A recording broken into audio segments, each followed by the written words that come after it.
चैतन्यं शाश्वतं शांतं व्योमातीतं निरंजनम बिंदुनाथ कलातीतं तस्मै श्री गुरुवे नमः। मेरे गुरुदेव श्री पीताम्बरा पीठाधीश्वर स्वामी जी के चरणों में नमन करते हुए आज की वार्ता हम प्रारंभ करेंगे। जी, थैंक यू सो मच माता जी। सभी को मेरा प्रणाम, नमस्ते। I would like to tell you that this podcast is just not a normal conversation of two women talking about women health. It's much more beyond that. It's a whole journey of a woman after the age of 25. It's cover mostly the three segment of the women, in which we decided to have the first segment as the conception period or the conceiving period. Second period or second segment is the pregnancy period, and the third segment is post pregnancy. Right. So thank you so much, first of all, Mataji, for giving your time, and it means a lot to us. So Pleasure meeting you, Parul. Heard a lot about how you are into yoga and bringing people into yoga. आज के युग में ये कार्य कर रहे हैं. I'm really proud of you. thank you so much. I don't think Mataji do need a introduction, but just in one line, she's the soul behind Shatam Jiva, the soul guide, I would say, behind Shatam Jiva. So coming to our first segment, Mataji would like to start up the conversation with very common topic or very common questions that comes in every woman mind is should I start focusing on my career after the age of 25, or should I start a family? So what is the ideal age of, I know because of the career today generation is getting married late, so is there any ideal age of a woman to get married anytime, like, To get married, as or in to to start a, conceive, yeah, would not be a to better conceive, question. yeah, to See, conceive. marriage is made in heaven, but nowadays first it's made by people's choice also. But एक right age में हम अगर विवाह करेंगे, तो right age में संतान पैदा करेंगे, तो naturally our fertility rate would be better of any woman, for that matter for a man also. और उस तरह से बच्चे को भी they'll be young and they could be able to look after the children. आज के युग में जो लोग इतनी देर में विवाह कर रहे हैं, फिर इतनी देर में उसकी भी बहुत देर में संतति हो रही है, तो आप सोचिए उनके ग्रैंड चिल्ड्रन को तो कुछ भी ज्ञान नहीं मिल पाएगा जो ये ग्रैंड पेरेंट्स का हमने पाया है, या I will say what I been sharing with my grandchildren. तो इट्स नॉट जस्ट के ग्रैंड पेरेंट्स का ही ज्ञान मिले, माता पिता की भी शक्ति कम हो जाती है. अब देखिए एक 40 के बाद आपको देख, आज ही देखिए रोग घेर रहे हैं लोगों को, तो हमें अंदर शक्ति रहनी चाहिए to bring up our children.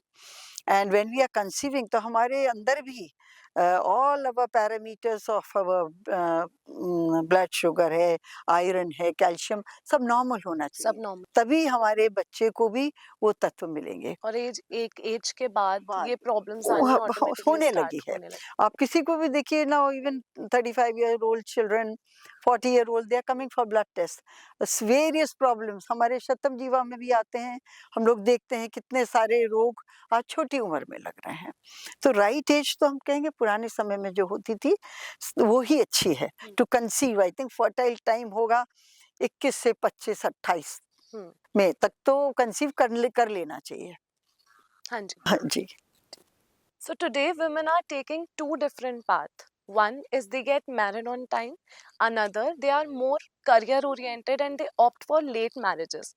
So we are seeing that every 2 out of 5 women are having struggle in conceiving. So what is the major reason कि struggle इतना हो रहा है conceive करने में? इसमें स्ट्रेस बहुत बड़ा रीजन है, और स्ट्रेस जब जीवन में रहता है तो कंसीविंग में प्रॉब्लम होती है. Stress could be on both the sides, male का स्ट्रेस भी, फीमेल का भी, घर के वातावरण का, और एक आहार. हम इस तरह का आहार आजकल ले रहे हैं, और फूड हैबिट्स हैव चेंज्ड. हर चीज पैक्ड है और इतनी प्योर नहीं है, तो हमारे आहार पे भी बहुत अधिक पड़ता है कि हम कंसीव नहीं कर पा रहे हैं. हाँ जी.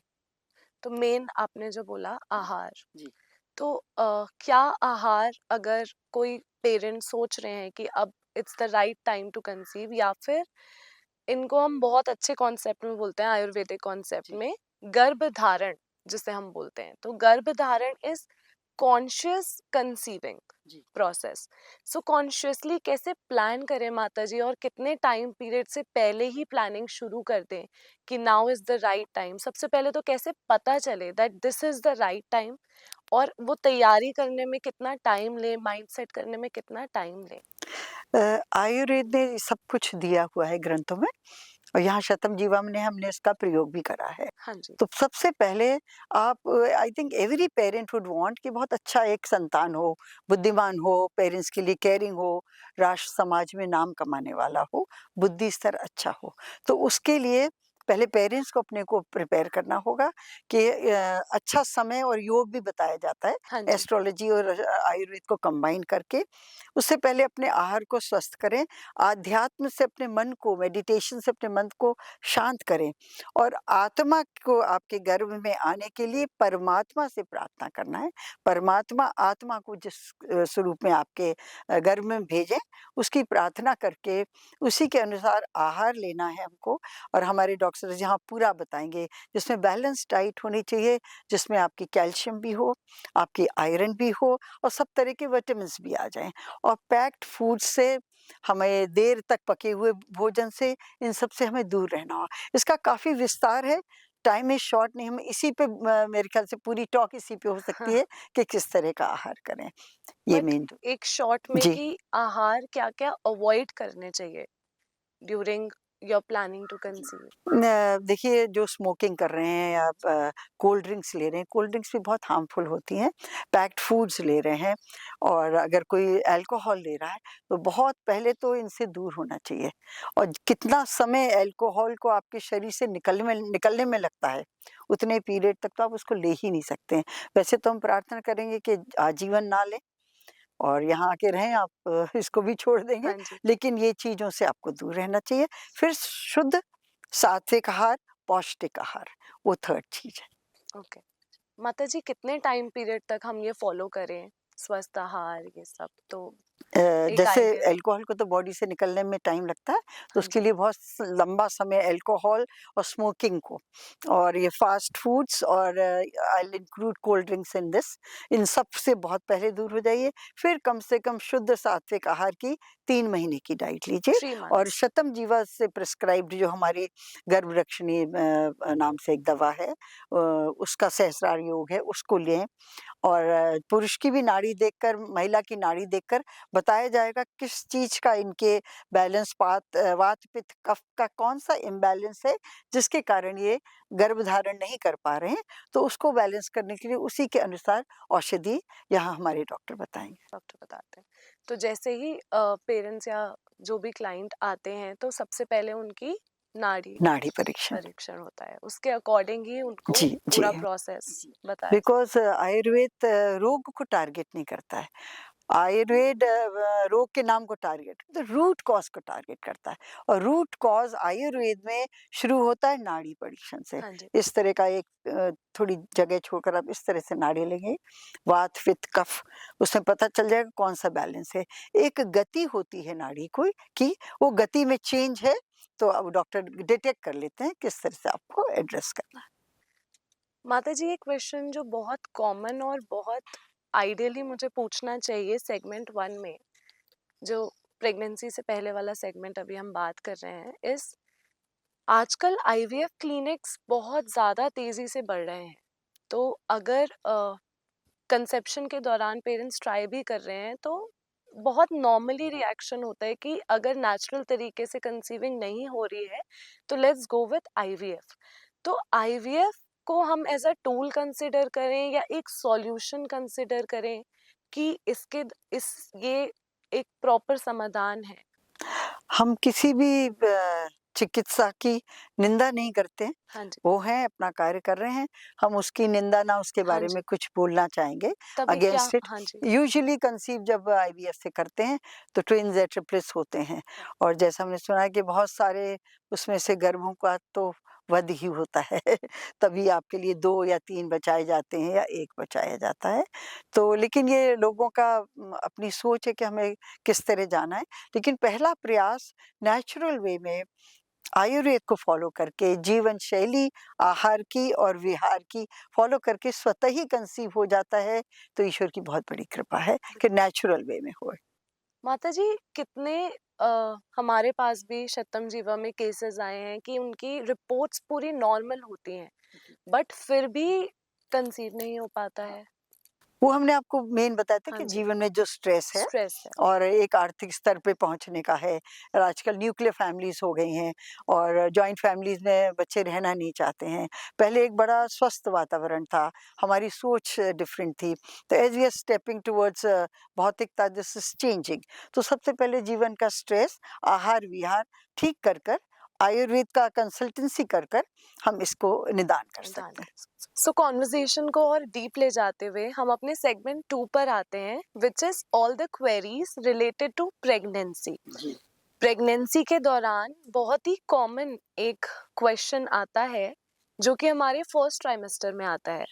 प्रेगनेंसी के दौरान 3 ट्राइमेस्टर होते हैं। फर्स्ट ट्राइमेस्टर मतलब 3 महीने, प्रेगनेंसी के स्टार्टिंग के 3 महीने विमेन को बहुत ज़्यादा नौजिया, वीकनेस या फिर उनकी बॉडी में बहुत ज़्यादा हॉर्मोन्स चेंज, बहुत ही ज़्यादा चेंजेस हो रहे होते हैं।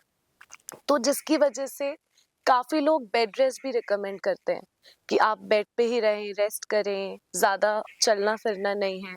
तो इस विषय में थोड़ी सी आप। ये तो नॉर्मल सिम्पटम्स हैं हाँ जी। और ये तो पहले जब प्रेगनेंसी टेस्ट नहीं होते थे, नौसिया से ही ज्ञात हो जाता था हाँ कि जी। कंसीव किया है। ये तो ईश्वर की देन है जो आपको संकेत दे रहे हैं हाँ कि जी। गर्भ आपके गर्भ में आ गया है संतान। तो इसको तो थोड़ा बेयर करना होता है, लेकिन हाँ, आयुर्वेद के हिसाब से आपको रेस्ट तो नहीं बताते हैं, क्योंकि रेस्ट तो तभी बताते हैं जब प्रेगनेंसी के लिए कोई संकट है। हाँ जी। आपको ब्लीडिंग हो गई है, स्पॉटिंग हो गई है, तभी बेड रेस्ट बताया जाता है।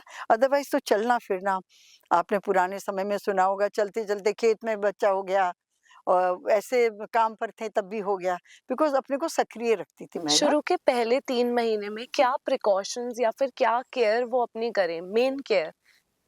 दिस अगेन बहुत अपने विचार शांत रखने हैं, हाँ जी। थोड़ा मेडिटेशन करें, मन शांत रहे, क्योंकि एक शरीर में एक प्रक्रिया शुरू हुई है, क्योंकि जब आप एक बहुत बड़ा कार्य करने एक महिला जा रही है कि एक नई उत्पत्ति संसार में ला रही है, तो उनका मन बहुत प्रसन्न रहना चाहिए। अच्छे आहार खाने चाहिए, पौष्टिक आहार खाना चाहिए, जैसे कैल्शियम, आयरन शुरुआत से ही अच्छा लेना चाहिए। तो आजकल सीधे लोग फ़िफ़ॉल दे देते हैं, कैल्शियम दे देते हैं, हाँ पर जी। हम लोग यहाँ पर नेचुरल कैल्शियम से पोषण करते हैं गर्भ का और बहुत अच्छा एक गर्भ संस्कार हमारी शतमजीवा में होता है, हाँ जी। कई लोगों ने फ़ॉलो किया है। हम अभी हाँ, आएँगे इसके हाँ, ऊपर, जी, जी। अगले तो क्वेश्चन उस में। तरह से 3 महीने में ही आप बहुत अच्छे आहार पे आ जाइए, हाँ मन जी। को शांत रखने, अच्छी बुक्स पढ़िए, प्रसन्न अपने को रखिए, ऐसा करना चाहिए। बहुत ही सुंदर, बहुत ही सुंदर। माताजी, कभी-कभी फीमेल्स को पता चलता है कि वो अनएक्सपेक्टेडली प्रेग्नेंट है, जी। या फिर कभी उनको अपनी फर्स्ट प्रेगनेंसी के बाद ही 1 डेढ़ साल बाद they happen to be pregnant again. So what should be the ideal time between the pregnancies? देखिए, 1 वर्ष तक तो बच्चे को माँ का दूध पीना ही चाहिए। हाँ जी। अपने अन्नप्राशन का समय 6 महीने बताया गया था, तो 6 महीने तक टोटल मदर्स मिल्क पर रहना चाहिए। उसके बाद अन्नप्राशन हो जाए, उसके बाद थोड़ा-थोड़ा उसको आहार, दाल का पानी इत्यादि देते हैं। तो 1 साल पर तक तो पूरा अधिकार पहले बच्चे को है हाँ जी। कि और आप उसको और अच्छे से बच्चे को समय दे पाएँ, पहले बच्चे जो कि उसका जन्म अधिकार है। तो आई थिंक गैप कम से कम 2.5-3 साल का तो होना चाहिए। 2.5-3 साल का जी, गैप एक जी। आइडियल गैप है आइडियल कि गैप दोनों होना जी, प्रेगनेंसीज के जी। बीच में। कोई अगर आ गया है स्वतः, तो हाँ जी। उसका वध तो नहीं करना बिल्कुल, चाहिए। बिल्कुल, बिल्कुल। उसकी हमारी आत्मा स्वीकार नहीं करती इस बात को। हाँ जी, बिल्कुल। तो माताजी, कुछ मिथ है प्रेगनेंसी के टाइम पे डाइट को लेके, that a woman who is pregnant should eat for 2। ये बहुत बोला जाता है कि अब आपको 2 के लिए खाना खाना है, 1 के लिए नहीं। तो कितनी सच्चाई है इस बात में? 2 के लिए तो नहीं खाना है, जितनी भूख लगे उतना खाना है। तो हमें हमारे शरीर को स्वतः ऐसा बनाया ईश्वर ने कि आप उतना ही खाएँगे जितना भूख लगी है हाँ और जी। आप एक्स्ट्रा खा रहे हैं तो वो आप गलत अपने शरीर के साथ गलत करें। तो प्रेगनेंसी क्या किसी भी स्थिति में हमको उतना ही खाना चाहिए जितनी भूख है। तो भूख उतनी ही लगेगी आपको, हाँ उस जी। हिसाब से आपको खाना चाहिए। तो 2 के लिए तो कहावत है, इसे लेकिन पौष्टिक आहार पे ध्यान देना चाहिए। हाँ जी। Balanced diet, good healthy diet. कुछ ऐसी चीज़ जो आप बिल्कुल रिकमेंड नहीं करेंगे during the time of pregnancy in the eating habit? हाँ, एक पपीता कहते हैं शुरू में हाँ जी। 3 महीने तक नहीं, गर्भाधारण के बाद नहीं लेना चाहिए, हाँ जी। आयुर्वेद में। बाकी तो हमने बता ही दिया आपको, पैक्ड हाँ जी, फूड्स पैक्ड और फूड्स। अल्कोहलिक्स आइटम्स, स्मोकिंग और क्या बोलते हैं, ऐसे फूड्स जो कि बहुत देर से पके हुए रखे हैं, उनको भी नहीं लेना चाहिए। माताजी, और एक ऐसी चीज़ जो आप सदैव रिकमेंड करते हैं कि प्रेग्नेंट वुमेन ज़रूर लें खाने में?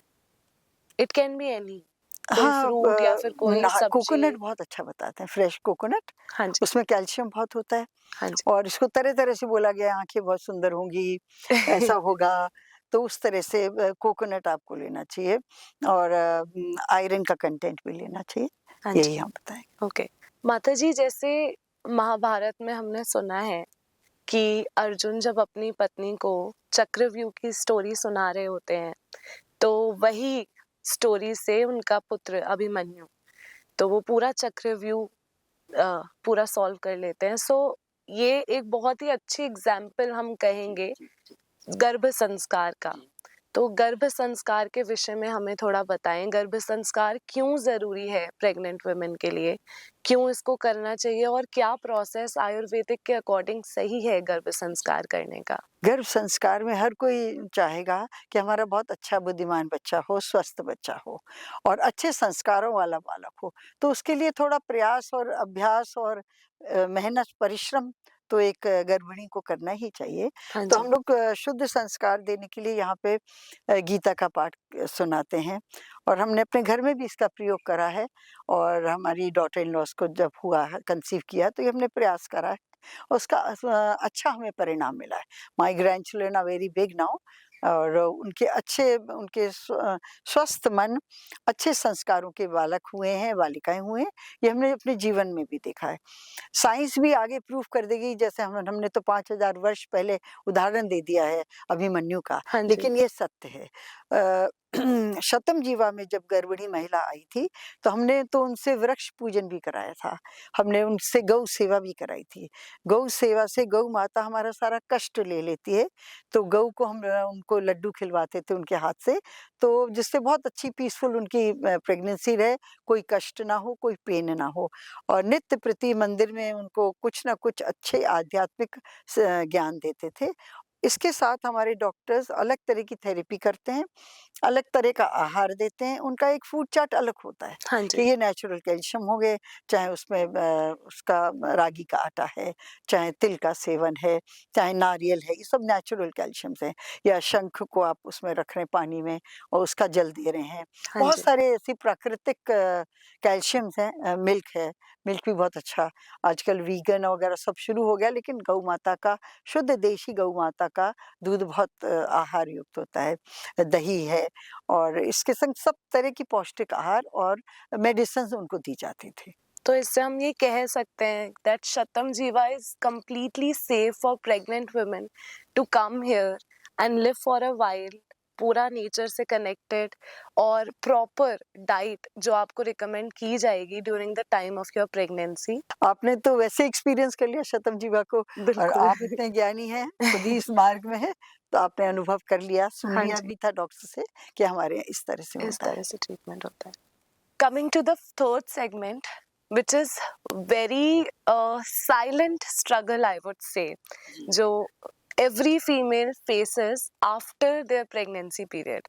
तो प्रेगनेंसी से पहले और प्रेगनेंसी के दौरान भी कुछ कष्ट ऐसे नहीं उस टाइम पे होते हैं जो प्रेगनेंसी के बाद साइलेंटली वुमेन को फेस करने पड़ते हैं, आई वुड से। जैसे रिसर्चेस शो कर रहा है कि प्रेगनेंसी के बाद जो उत्पन्न हो रही हैं diseases like diabetes, thyroid and high blood pressure pregnant women में, तो इनका रीजन या फिर मेन कॉज क्या है, आफ्टर प्रेगनेंसी क्यों डेवलप हो रहे हैं?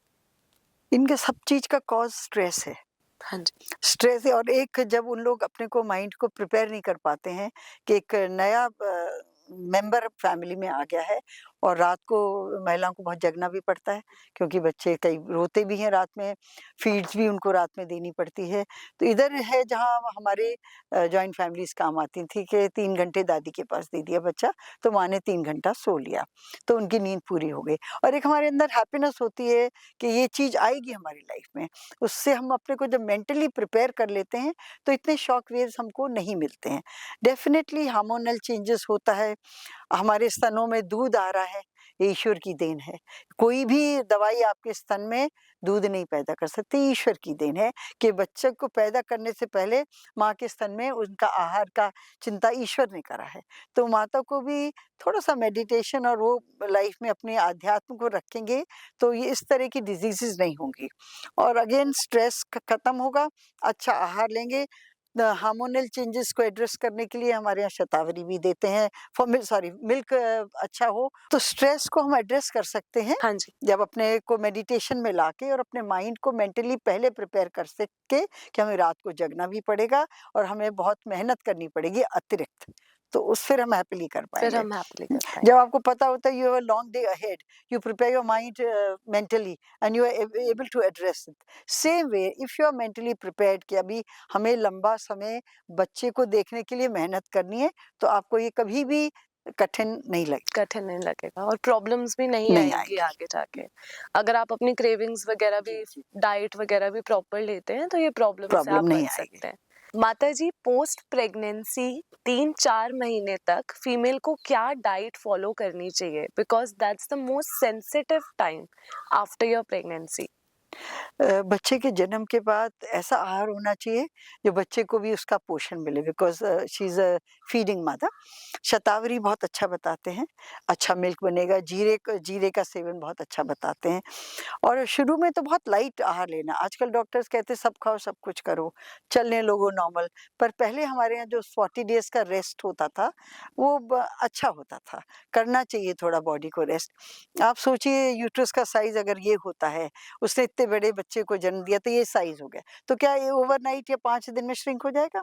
वो भी टाइम लेगा। तो अपनी बॉडी अपने आकार में आने के लिए टाइम लेगी, तो आप अपने कार्यशैली में भी टाइम दीजिए उसको वापस अपने उस पे आने को। और आहार, मखाने बहुत ही अच्छे बताते हैं। लड्डू जो बनते थे पहले, गोंद के लड्डू, गोंद के तो लड्डू। गोंद में कैल्शियम होता है। जैसे पोस्ट प्रेगनेंसी बहुत विमेन को आर्थराइटिस हो जाता है, हाँ जी, क्योंकि ये सब चीज़ों का उन्होंने नहीं रखा होता है ध्यान। हाँ। सौंठ दिया जाता है, अजवाइन का पानी दिया जाता है, मेडिसिन में शतावरी देते हैं, अच्छा मिल्क बनता है, जीरे का पानी देते हैं, जीरे का सेवन सब्जी में भी कराते हैं, जिससे अच्छा उनका मिल्क बनता है और अच्छी डाइट। तो एक बहुत अच्छी डाइट चार्ट सब दादी-नानी, काकी को पता था।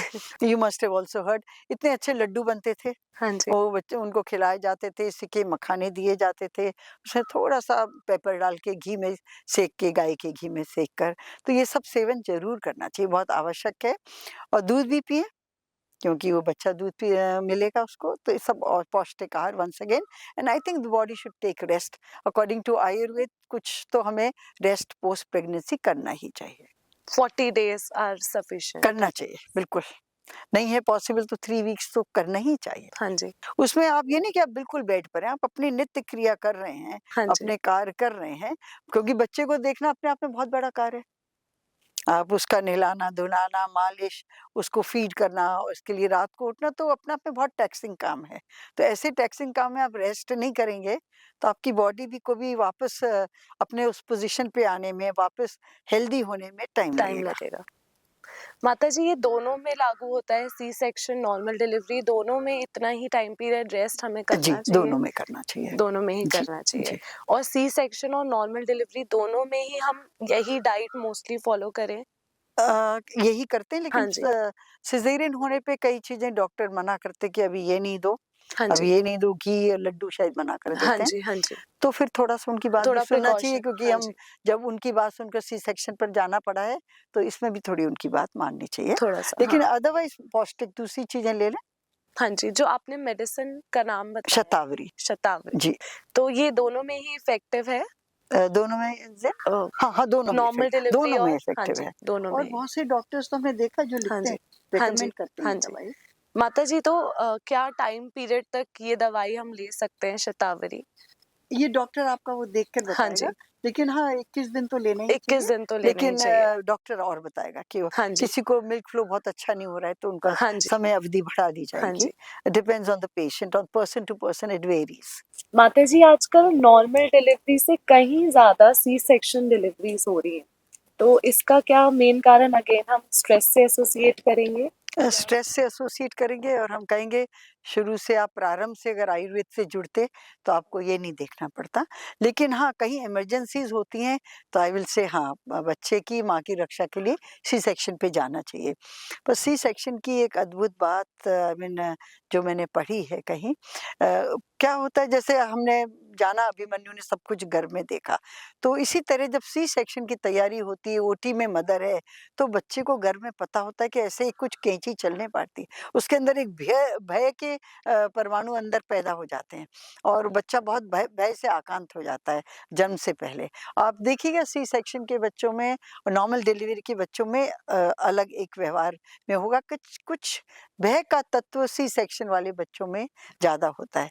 उसी तरह जैसे जब एक वृक्ष को काटने वुड कटर आता है या लकड़हारा आता है तो वृक्ष को पता चल जाता है कि उसको काटने वाले हैं और उसके अंदर एक अलग सी सेल्फ प्रोटेक्शन श्रिंकिंग शुरू हो जाती है। इसी तरह उस बच्चे के अंदर भी होती है, तो ये भी एक रीजन है। माता जी कोई ऐसी एक्टिविटी या कुछ ऐसा आप रिकमेंड करें जिससे नॉर्मल डिलीवरी होने के ज़्यादा चांसेस हों? कुछ योगासन भी होते हैं, कुछ मेडिसिन्स ऐसी होती हैं आयुर्वेद में जो दी जाती हैं। आजकल तो हमने बहुत से को सुना है योगासन वालों को कहते हैं बैठ के पोंछा लगाओ 9th मंथ हाँ में। जी, हाँ जी। ये बहुत पॉपुलर है ना बात। बहुत। तो क्योंकि पहले महिला 9th मंथ तक काम करती थी हाँ जी। और जो गरीब लोग हैं, जो लेबर क्लास हैं, जो मेहनत कर रहे हैं, तो उनको सी सेक्शन नहीं होते हैं, आप देखिएगा। हाँ जी। उनकी नॉर्मल डिलीवरी होती है क्योंकि वो शरीर को सक्रिय रखते हैं पूरे 9 महीने तक। हाँ, हम हेवी वेट उठाना ऐसे कार्य ना करें, लेकिन अब क्रियाशील बॉडी को रखेंगे तो डेफिनिटली हमारी स्मूथ और नॉर्मल डिलीवरी होगी। जी। जितना ज़्यादा एक्टिव रखेंगे। जी। इवन इसीलिए प्रीनेटल भी आजकल बहुत ज़्यादा जी, जी। बूमिंग स्टेज पे है जी। कि women should be remain active ji. during the time of pregnancy. माता जी एक आखिरी क्वेश्चन बहुत ही इम्पोर्टेंट जो आप एक मैसेज क्वेश्चन नहीं मैं कहूँगी एक ऐसा मैसेज जो आप हर वुमेन को देना चाहते हैं अपने पास से during this crucial time of her life. हम यही कहेंगे कि ईश्वर से प्रार्थना करिए, ईश्वर की शक्ति जब आपके अंदर रहेगी तो हर समय जो भी आए बच्चे का कंसेप्शन है या प्रेगनेंसी है या पोस्ट प्रेगनेंसी है, नेटल पीरियड बच्चे का है, हर कुछ आप ईश्वर की शक्ति से कर पाएँगे। ये आध्यात्मिक शक्ति में बहुत बल होता है। तो और इसके साथ-साथ आपको पौष्टिक आहार लेना है, आयुर्वेद की बताई हुई औषधियों का सेवन करना है, मन को बहुत प्रसन्न रखना है, अच्छे पुस्तकों का अध्ययन करना है, तो आपका मन प्रसन्न रहेगा, आपका प्रसन्नचित्त स्वस्थ बालक या बालिका भी इस संसार में आएगा। बहुत ही खूबसूरत। थैंक यू सो मच माता जी for giving us your very precious time and thank you very much for watching this podcast again I would say it's for every woman who have to come to this period of time which again is for every woman and thank you.